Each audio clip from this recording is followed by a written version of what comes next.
garantiza que el oxígeno llegue al alveolo. Para que eso ocurra, tiene que haber una bomba respiratoria, sistema nervioso central, como los centros respiratorios. Recuerden el centro, el núcleo amniótico, el núcleo neumotáxico, el grupo dorsal y el grupo medular ventral. Funcionan y hacen, obviamente, toman los valores de la presión de oxígeno y la presión de CO2 en sangre por los quimioreceptores centrales a nivel del cerebro-reptilo y periféricos a nivel del callado y de la cabeza interna. Esta información por el nervio 9 y el 10, sobre todo el 10, llega al centro respiratorio y el centro respiratorio da una información por el nervio frénico hacia el músculo más importante de la respiración, el cual se contrae. Al contraerse este músculo genera una presión negativa en la caja torácica y el aire se desplaza de un ambiente de mayor presión a un ambiente de menor presión e ingresa por la vía aérea. Y hemos hablado de la vía aérea, la tráquea de los bronquios y llega hasta el ácido pulmonar, que ya es considerado zona de intercambio gaseoso. Llega al alveolo y en el alveolo obviamente se ejerce la presión alveolar. Entonces tenemos una presión inspirada de oxígeno que va a depender de la presión barométrica, de la presión de vapor de agua y de la presión inspirada de oxígeno y obtenemos la presión inspirada. Luego tenemos la presión alveolar de oxígeno y después la presión arterial de oxígeno. Esta presión arterial de oxígeno es importante porque de ella va a depender cuánto se satura la hemoglobina. En la medida que aumenta la presión, se va incrementando la saturación de la hemoglobina por la molécula de oxígeno. Esta hemoglobina es el mejor transporte de oxígeno, que es el que va a llevar el oxígeno a la célula. Y luego la hemoglobina cede la molécula de oxígeno a la célula para que se produzca el metabolismo celular. El producto de este metabolismo es el CO2, que la hemoglobina lo retoma y la lleva hacia el alveolo y elimina el CO2. ¿De acuerdo? Ese ciclo estamos hablando de que son las diferentes funciones. Pero esta función ventilatoria fundamentalmente va a requerir de aquí, de una bomba respiratoria. Estamos hablando sistema nervioso central, sistema nervioso periférico, placa mioneural, músculo, caja torácica y fundamentalmente parénquima pulmonar. Y luego tenemos obviamente la vía aérea. Ello garantiza que el oxígeno llegue al alveolo. Recuerden que cuando llega este oxígeno al alveolo, se producen ahí todo lo que es el control de la respiración, incluye al control de la respiración, incluye a la mecánica pulmonar, incluye a los volúmenes y capacidades. Y en estos volúmenes y capacidades encontramos el volumen tidal, el volumen de reserva inspiratorio, el volumen de reserva expiratorio, el volumen residual. La sumatoria de volumen me dan las capacidades. Si sumamos volumen tidal más volumen de reserva inspiratorio, capacidad inspiratoria. Si sumamos volumen residual más volumen de reserva expiratorio, se va a llamar capacidad residual funcional. Si sumamos volumen de reserva inspiratorio, volumen tidal y volumen de reserva expiratorio, se va a llamar capacidad vital. La sumatoria de todos los volúmenes, capacidad pulmonar total. ¿Okay? Esta es una expresión, esto como decir capacidades, es una expresión de esta mecánica pulmonar. La mecánica pulmonar ya hemos entendido que es la relación de la fuerza que yo tengo que superar las resistencias de mi sistema. Así tengo una resistencia de la vía aérea y una resistencia de la expansión de la caja tóraco-pulmonar. Y esa resistencia se expresa en términos de flujo. Y es así que nosotros manejamos flujos. Flujos de la vía aérea, que es una relación entre el volumen y el tiempo. ¿Cuántos litros ingresan en una unidad de volumen? En una unidad de tiempo. Si yo tengo un flujo de 5 litros por minuto, 1 litro por minuto, son mis flujos. Esos flujos, a fin de cuentas, tienen que vencer las resistencias del sistema. Resistencia de la vía aérea y resistencia de la expansión de la caja tóraco-pulmonar. Y dependiendo de ese flujo que genero, va a ingresar un volumen determinado. Y en ese volumen determinado ingresan las moléculas de oxígeno que van a ejercer la presión correspondiente. Presión inspirada, presión alveolar, presión arterial. ¿Okay? Esa resistencia, esa fuerza que yo requiero para vencer y ingresar una unidad de volumen, se conoce como compliance o adaptabilidad o distensibilidad pulmonar. Y es así que yo tengo una compliance, cada uno de nosotros manejamos nuestra propia compliance, dependiendo del volumen y de la fuerza que requerimos para vencer las resistencias y garantizar ese volumen determinado. Ingresan los volúmenes y se produce obviamente el intercambio gaseoso. El intercambio gaseoso fundamentalmente es aquel volumen que que hace intercambio gaseoso se va a llamar volumen alveolar. El resto de volumen es espacio muerto. La sumatoria entre el espacio muerto y el volumen alveolar se llama volumen tidal. El espacio muerto puede ser espacio muerto anatómico, espacio muerto fisiológico. Denominamos espacio muerto anatómico el aire que no hace intercambio gaseoso, que se encuentra en áreas de conducción. Me refiero desde la tráquea hasta el bronquiolo terminal. Espacio muerto fisiológico es aire que no hace intercambio gaseoso, que se encuentra en zonas de intercambio gaseoso y también en zonas de conducción. Eso se llama espacio muerto fisiológico. La sumatoria del espacio muerto en general, estamos hablando más en el volumen tidal, más en el volumen alveolar, se llama el volumen tidal. En la medida que nosotros incrementamos la función ventilatoria, incrementamos la frecuencia respiratoria, incrementamos el volumen alveolar y disminuimos el espacio muerto.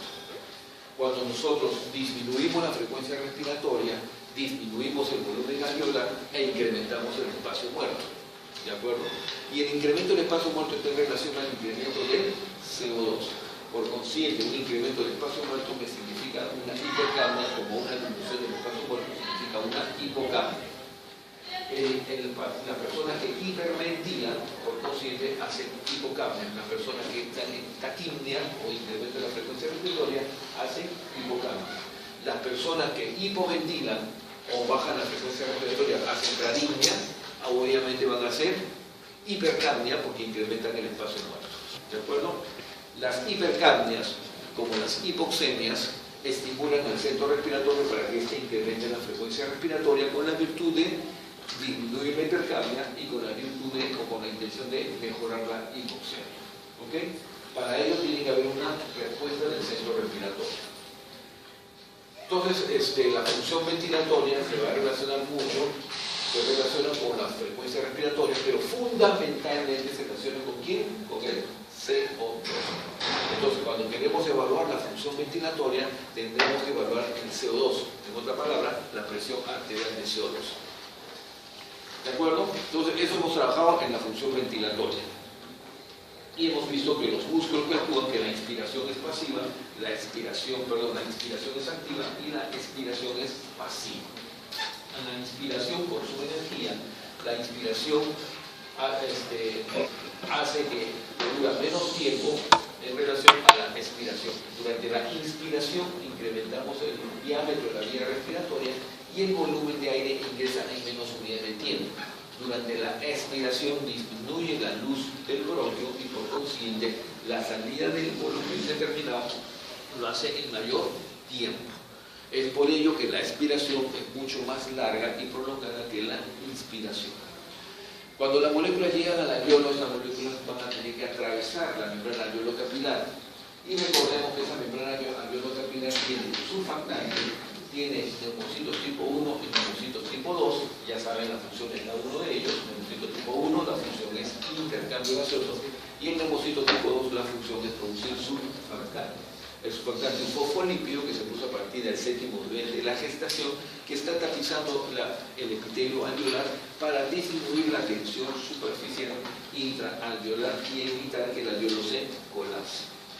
Luego tenemos la membrana basal del epitelio alveolar, el intersticio propiamente dicho, que está constituido por fibra elástica, fibra muscular, tejido linfático, componente vascular y estroma. Y obviamente luego tenemos la membrana basal del endotelio capilar y las células endoteliales. Eso se llama membrana alveolo-capilar. La molécula gaseosa de oxígeno tiene que atravesar esta membrana hasta el componente vascular, hasta el componente líquido del sanguíneo. Esta membrana la va a atravesar bajo una ley, que es la ley de la difusión, que es una difusión pasiva. Para ello, el gas y la molécula que va a atravesar tiene que ser soluble a la membrana alveolo-capilar. Es así que el dióxido de carbono es 20 veces más soluble que el oxígeno y el monóxido de carbono es 200 veces más soluble que el oxígeno. La membrana del oxígeno va a atravesar de un lugar de mayor presión a un lugar de menor presión, siempre y cuando sea soluble. Y dependiendo de su solubilidad va a incrementar la velocidad de difusión. A mayor solubilidad, mayor velocidad de difusión, menor tiempo de equilibrio. A menor solubilidad, menor velocidad de difusión y por consiguiente mayor tiempo de equilibrio. El tiempo de equilibrio presiones del gas son iguales en ambos lados de la membrana. El tiempo de equilibrio que tiene el oxígeno durante la difusión de la membrana alveolo-capilar es de 0.25 segundos. Y el tiempo de tránsito que tiene el glóbulo rojo al pasar por unidad alveolo-capilar es de 0.75 segundos. Lo que hace que tenga una gran reserva. Entonces el molécula de oxígeno va a atravesar de un lugar a otro lugar. Llega con una presión venosa de oxígeno, el metabolismo basal de 40 mililitros de mercurio, se enfrenta a una presión alveolar de oxígeno de 100 mililitros de mercurio y la molécula de oxígeno pasa del alveolo hacia el capilar hasta que las presiones se equiparan en ambos lados de la membrana. Presión alveolar de 100 con presión arterial de oxígeno de 100 mililitros de mercurio. Eso se obtiene en un cuarto de segundo.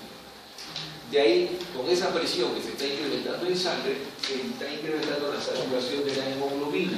Y ya hemos entendido que cosa es la hemoglobina. Entonces se empiezan a entrar las moléculas de oxígeno a la hemoglobina. Y lo hacen en forma paulatina y progresiva dependiendo del incremento de la presión. Y lo hacen para tener una función y una propiedad que se llama alosterismo operativo. Es así que la hemoglobina se llega con la molécula de oxígeno y se satura al 100%. Entonces la presión arterial de oxígeno se va a lograr cuando se satura al 100% la hemoglobina, cuando se satura con una presión arterial de oxígeno de 100 milímetros de mercurio. Y intentemos a la curva de disociación de la hemoglobina. Esa curva, que es el transporte del oxígeno, va a transportarse, que es el mejor elemento, el transporte de oxígeno de la hemoglobina, se puede desplazar hacia la derecha o hacia la izquierda. ¿De qué va a depender? De los factores que desplazan la curva de la hemoglobina. ¿Cuáles son estos factores? Hidrogeniones, dióxido de carbono, temperatura y 2,3-difosfoglicerato. Por consiguiente, el incremento de hidrogeniones, el incremento de temperatura, el incremento de los 2,3-difosfoglicerato y el incremento del dióxido de carbono hacen que la curva de disociación de la hemoglobina se desplace hacia la derecha. Cuando eso ocurre, el P50 se incrementa, que es el 50% de la absorción de la hemoglobina, y eso va a hacer que se incremente la presión arterial de oxígeno. Al incremento del P50, la hemoglobina va a perder afinidad con el oxígeno y va a liberar el oxígeno que ingresa a la célula. Entonces, la acidemia, y ahí hablamos del efecto Bohr, el incremento de ácidos hace que la hemoglobina pierda afinidad con el oxígeno y lo libere. ¿Okay? Es así que el oxígeno ingresa. Este oxígeno va a ingresar a la célula y es el aporte de oxígeno. Y entendemos que el aporte del oxígeno viene a ser igual al gasto cardíaco por el contenido arterial por la frecuencia respiratoria. ¿Qué cosa es contenido arterial? Es el contenido que existe en la hemoglobina más el contenido que existe disuelto. El contenido disuelto es 0.3 volumen por ciento y el contenido de oxígeno es 19.7 volumen por ciento. Este contenido de oxígeno de hemoglobina, ¿de dónde sale? ¿De cuántos litros de oxígeno transporta un gramo de hemoglobina? 1.34. ¿Cuántos gramos de hemoglobina tengo? 15 gramos. ¿Y cuánto satura esta hemoglobina? 98%. 0.98 por 15 por 1.34, 19.7 mililitros de oxígeno son transportados por cada 100 centímetros cúbicos de sangre. Cuando juntamos estos dos contenidos, el de la hemoglobina y el del oxígeno y el del disuelto, hablamos del contenido arterial de oxígeno, que es 20 volúmenes por ciento. Contenido arterial con gasto cardíaco, que es igual a volumen de eyección por frecuencia cardíaca, que es el gasto cardíaco 5 litros por minuto, con una frecuencia respiratoria de 10, el aporte es generalmente 1000 mililitros de oxígeno por cada minuto. Y este es el aporte de oxígeno hacia la célula. Entonces, obviamente, entendimos todo eso, ¿de acuerdo? Y hablamos de la función ventilatoria, hablamos de la función de difusión, hablamos de la función de perfusión. Esta función de perfusión fundamentalmente la van a manejar en cardiología, fisiología cardiovascular, y básicamente se basa en un flujo sanguíneo que va dependiendo del volumen de inyección y el ritmo derecho y la frecuencia cardíaca, que básicamente viene a ser 1000. Luego tenemos una función de la relación de ventilación-perfusión, y recuerden que aprendimos de que las unidades alveolo-capilares no son uniformes, están más ventiladas que perfundidas en el ápice y más perfundidas que ventiladas en la base en una persona de pie. Hay mayor perfusión en la base con respecto al ápice y hay mayor ventilación en la base con respecto al ápice. Y el BQ es mayor en el ápice con respecto a la base. Y cuando hablamos que el BQ es mayor a 1, significa que hay más ventilación que perfusión en el ápice. Y por consiguiente se comporta como unidades hiperventiladas donde el oxígeno se incrementa y el CO2 cae. mientras que en la base del pulmón el perfume es menor a 1, por consiguiente las unidades alveolo-capilares son más perfundidas que ventiladas, se comportan como unidades hipoventiladas, y eso significa que se incrementa el CO2 y disminuye el oxígeno. Y ahí es la diferencia entre los valores de oxígeno, CO2, pH en los riñones y carbonato en las diferentes zonas del parénquima pulmonar que una persona define. A eso le llamamos relación ventilación-perfusión. Posteriormente, en su transporte, y la función del transporte fundamentalmente está en relación a esta curva de inflación de la hemoglobina. Y luego del transporte teníamos la función de la oxigenación celular, que está en relación al aporte de oxígeno que vamos a aplicar al cerebro. Hasta ahí hemos llegado, y prácticamente hemos resuelto lo que es fisiología respiratoria en grandes rasgos. Y una de las formas de evaluar, por ejemplo, esta función ventilatoria, es la espirometría, que no es la única, porque yo también puedo evaluar, por ejemplo, el control respiratorio con la frecuencia respiratoria. Si yo deprimo el centro respiratorio, baja mi frecuencia respiratoria, por consiguiente mi frecuencia respiratoria también puede ser una forma indirecta de evaluar la función respiratoria, el control respiratorio. Yo puedo evaluar la mecánica pulmonar cuando evalúo la contracción de los músculos. Por ejemplo, ustedes han hecho electrofisiología. ¿Cómo pueden evaluar la contracción de un músculo? ¿Mediante qué prueba? ¿Mediante qué prueba yo puedo evaluar la contracción muscular? ¿Qué prueba se llama? Electromiografía. Entonces yo pongo un traductor y contraigo el músculo y se va a producir una acción. Yo puedo evaluar el impulso neural mediante los potenciales evocados. Entonces hay maneras de evaluar también estas funciones utilizando los métodos. Yo puedo evaluar también esta función respiratoria midiendo los volúmenes y capacidades. Yo mido volúmenes y capacidades, puedo medir electromiografía o potencial evocado de músculos respiratorios, puedo medir, por ejemplo, el CO2 o la frecuencia respiratoria y estoy midiendo el control respiratorio. O sea, estoy haciendo de varias formas de medir y como resultado de estudios se puede medir una espirometría que vea volúmenes y capacidades. En otras palabras, las pruebas de función pulmonar están midiendo funciones. La función de difusión, ¿qué prueba se utiliza para medir la función de difusión? ¿Qué se llama la prueba que se utiliza para medir la función de difusión? El tempo, la difusión pulmonar del monóxido de carbono, que también hemos hablado. ¿Recuerden que hemos hablado? No, que hay una prueba que se llama TELCO, que es prueba de difusión del monóxido de carbono, que es una prueba de función pulmonar. A una persona le hacen respirar una concentración de monóxido de carbono conocida en el aire inspirado. O sea, el equipo conoce la concentración del monóxido de carbono en el aire inspirado. Inspiro, retengo la respiración 10 segundos y en esos 10 segundos doy una inspiración máxima, el alveolo está totalmente distendido y empieza a haber intercambio gaseoso de monóxido de carbono hacia el glóbulo rojo, o sea, atraviesa la membrana. El monóxido de carbono es 200 veces más difundible que el oxígeno, por consiguiente tiene mucho más afinidad que el oxígeno hacia la hemoglobina. Entonces el monóxido de carbono atraviesa la membrana y se liga a la molécula de hemoglobina. Luego, a los 10 segundos, yo hago una expiración forzada, boto todo el aire y el equipo tiene una membrana que me permite medir la concentración de monóxido de carbono en el aire expirado. Y entonces tiene dos diferencias: concentración conocida en el aire inspirado de monóxido de carbono y concentración conocida en el aire expirado de monóxido de carbono. La diferencia entre dos es lo que se quedó en el organismo y que es lo que ingresó al glóbulo rojo. Y eso lo hizo porque atravesó la membrana alveolo-capilar. Entonces, y después no va a existir monóxido de carbono en sangre libre y tampoco va a existir monóxido de carbono en el aire de los volúmenes pulmonares porque todo se va a expulsar. Entonces, la diferencia es monóxido que se encuentra en el glóbulo rojo, por consiguiente es una forma de medir la cantidad de monóxido de carbono que atravesó la membrana alveolo-capilar. Es por eso que esta prueba de difusión pulmonar del monóxido de carbono es una prueba muy específica para valorar la difusión de la membrana alveolo-capilar, o sea, el intercambio gaseoso a nivel de la membrana alveolo-capilar. Si yo quisiera medir la perfusión alveolar, entonces tendría que utilizar una prueba que me pueda permitir. La pregunta es, ¿qué prueba me puede permitir medir o evaluar la perfusión alveolar? Obviamente que tenga un gasto cardíaco normal. Es una forma indirecta. Si yo tengo una frecuencia cardíaca y un gasto cardíaco normal, entonces obviamente estoy indirectamente pidiendo que está llegando una buena perfusión al componente alveolar.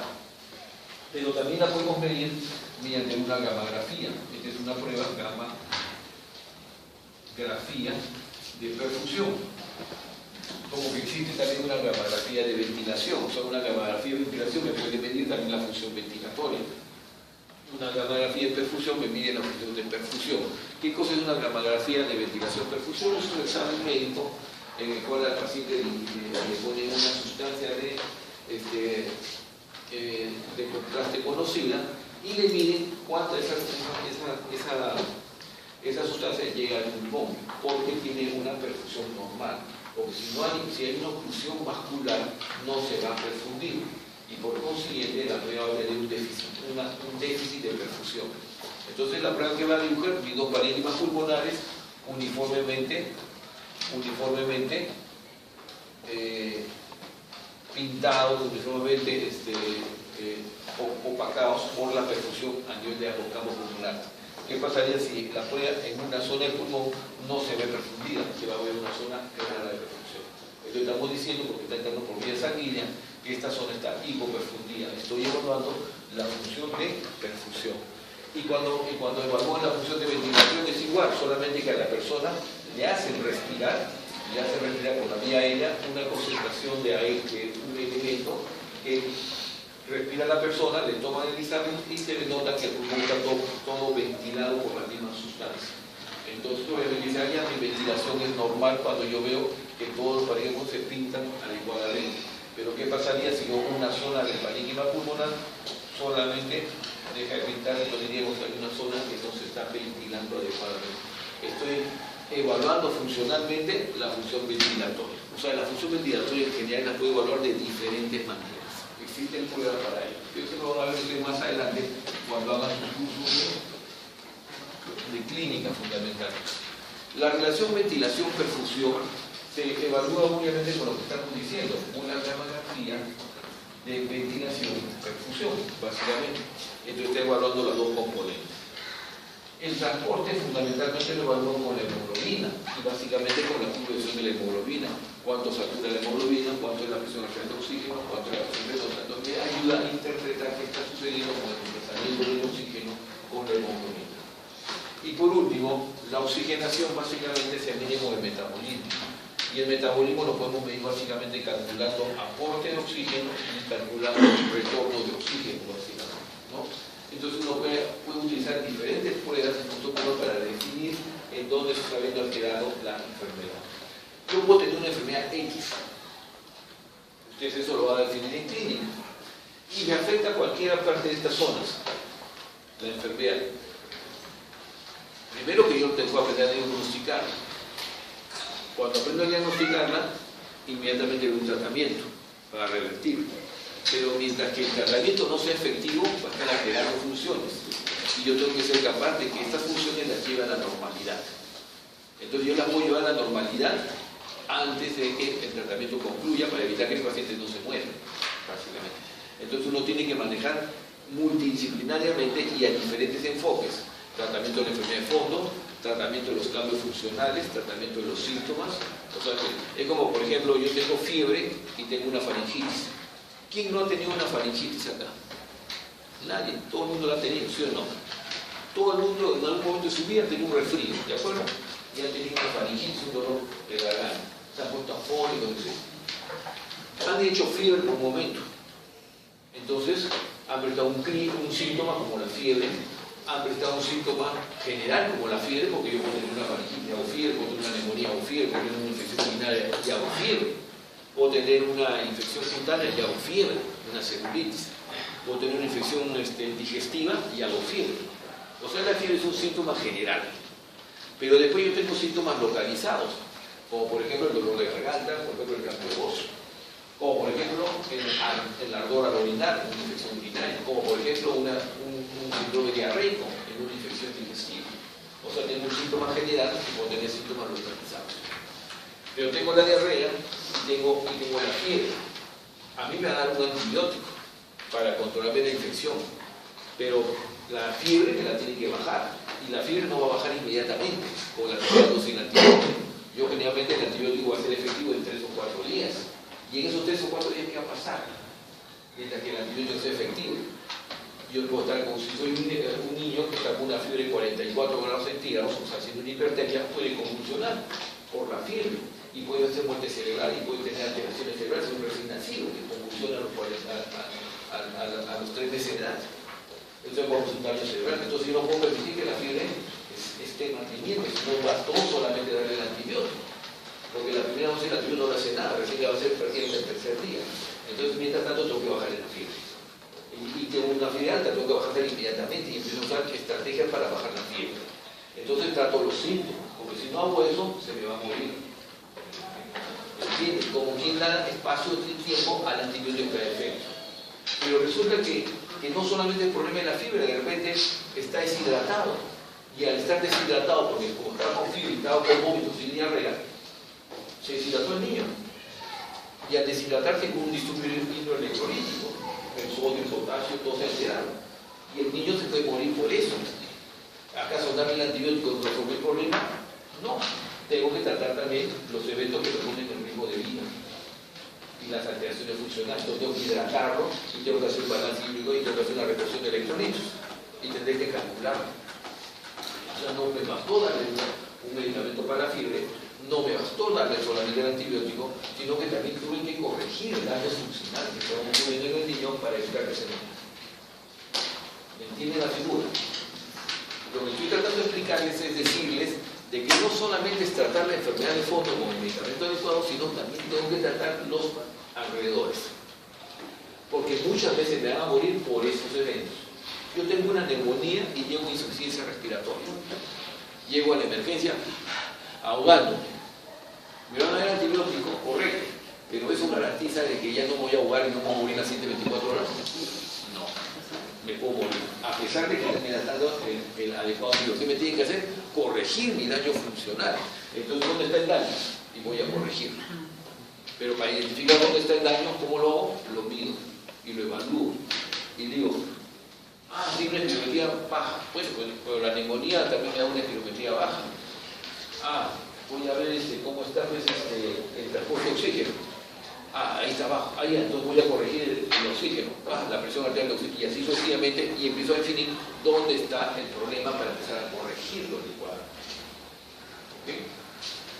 Entonces, cuando nosotros hablamos y decíamos, recuerden que yo decía, esta presión magnética que depende de la altitud, esta presión de vapor de agua que depende de la temperatura, esta fracción inspirada de oxígeno que depende del porcentaje de oxígeno que viene inspirado, y estos 3 kg por 100 presión inspirada de oxígeno, y presión alveolar de oxígeno, y presión arterial de oxígeno, y acá había una gradiente alveolar arterial de oxígeno.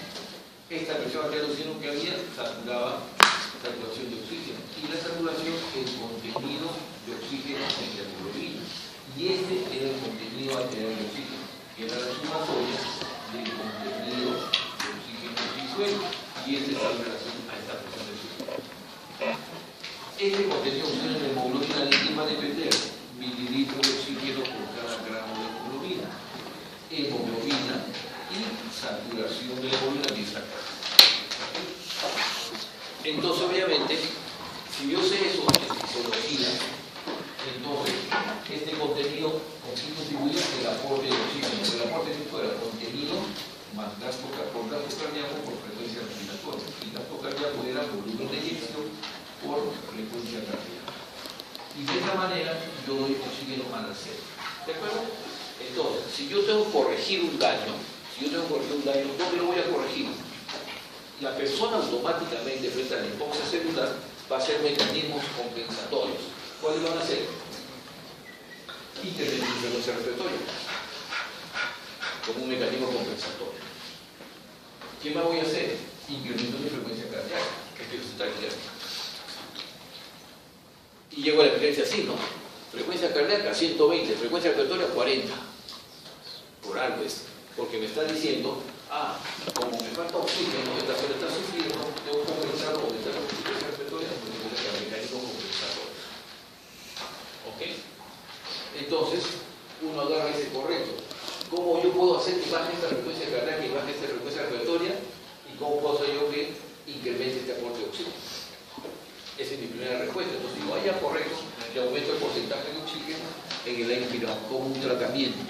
Y ahí es cuando ustedes le dan oxigenoterapia.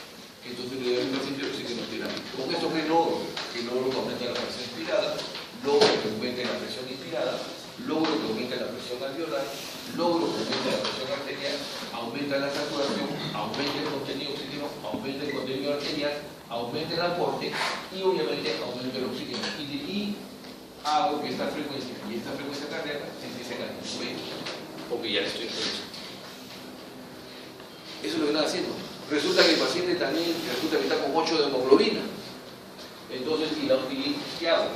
Le doy sangre. Entonces le pongo un paquete globular para incrementar la hemoglobina, porque al incrementar la hemoglobina aumento también este contenido y mejora el contenido. Entonces estoy haciendo conductas terapéuticas en base a lo que estoy viendo en el paciente. Para eso tengo que evaluar. Tengo que pedirle cuánto está la frecuencia respiratoria, tengo que saber cuánto es su frecuencia cardíaca, tengo que saber cuánto es el contenido arterial, tengo que saber cuánto es su hemoglobina, tengo que saber cuánto es su saturación, tengo que saber cuánto es su presión arterial. Y estos son exámenes. Y uno de los exámenes más importantes de fisiología respiratoria se llama análisis de gases arteriales. Análisis de gases arteriales. Es un examen rutinario en todas las emergencias, de todos los hospitales del mundo. No existe hospital, no existe emergencia de un hospital que no tenga un analizador de gas arterial. Para eso decíamos, tengo que buscar la sangre arterial. ¿Y cuáles eran esos lugares de acceso arterial? Radial derecha, radial izquierda, humeral derecha izquierda, braquial, femoral, ural, inguinal, y la braquial humeral derecha izquierda. Y se acabó. Porque nadie va a usar la poplita, que es difícil, la pedia es pequeña, la temporal nadie la va a usar, y menos decía la carótida. Tomábamos una muestra de sangre arterial y esa sangre arterial la mandaba a esta máquina, a este equipo, y me dosaba la presión arterial.